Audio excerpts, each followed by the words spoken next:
नमस्कार, आप देख रहे हैं वीके न्यूज और मैं हूं आपके साथ सुनैना सिंह। पश्चिम बंगाल की मुख्यमंत्री ममता बनर्जी जब भी कुछ काम करती हैं तो वो सिर्फ और सिर्फ राजनीति को ध्यान में रखकर। उनके फैसले हमेशा से ही अपने राजनीतिक फायदों के लिए होते हैं।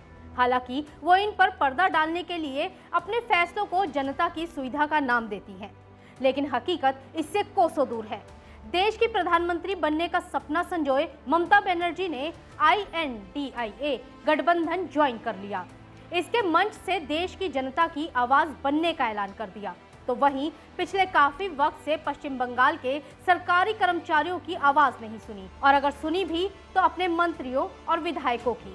सीएम ममता ने अपने मंत्रियों और विधायकों का मासिक वेतन बढ़ा दिया है।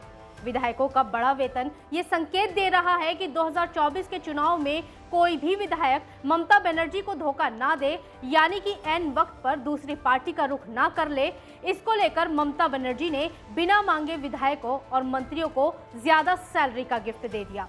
लेकिन लंबे समय से केंद्र सरकार के कर्मचारियों के बराबर बढ़े हुए महंगाई भत्ते और एरियर की मांग कर रहे राज्य सरकार के कर्मचारियों पर जरा सी भी दया दृष्टि नहीं डाली।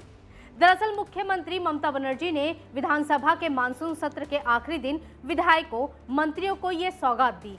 विधायकों का वेतन बढ़ाने का ऐलान करते हुए सीएम ममता ने कहा कि देश में सबसे कम बंगाल के विधायकों का वेतन था, इसलिए राज्य के विधायकों और मंत्रियों के वेतन में 40,000 रुपए की मासिक वृद्धि की जाएगी। अब बंगाल के विधायकों को हर महीने 50,000 रुपए की सैलरी मिलेगी, तो वहीं मंत्रियों की सैलरी 51,000 रुपए होगी।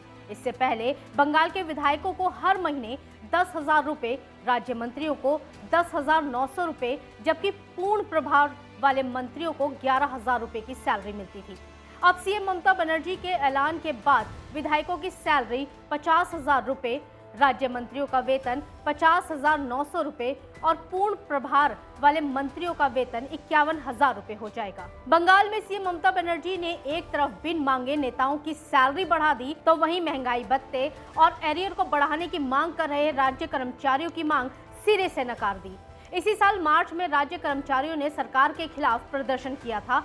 तब ममता बनर्जी ने कहा था, आप कितनी सैलरी चाहते हैं, आप कितना चाहते हैं, आपको कितना संतुष्ट कर पाएगा, आप मेरा सिर काट दें, लेकिन केंद्र के बराबर महंगाई भत्ता नहीं दे पाऊंगी। एक तरफ अपना सिर काटने के बाद भी सरकारी कर्मचारियों की सैलरी ना बढ़ा पाने वाली ममता ने इस कदम से कई सवाल उठ रहे हैं कि अगर वो सरकारी कर्मचारियों की सैलरी नहीं बढ़ा सकती थी तो फिर कैसे उन्होंने विधायकों और मंत्रियों की सैलरी बढ़ा दी। क्या ममता को सरकारी कर्मचारियों का काम नहीं लगता, या फिर ममता को ये लगता है कि उनके विधायक और मंत्री ही राज्य के लिए काम करते हैं। हालांकि अपनी सैलरी की बात करते हुए उन्होंने एक बार फिर सबको ये जता दिया कि वो लंबे वक्त से सैलरी नहीं ले रही, इसलिए उन्होंने मुख्यमंत्री को मिलने वाले वेतन में कोई बदलाव नहीं किया, यानी कि सीएम की सैलरी उतनी ही रहेगी जितनी पहले थी।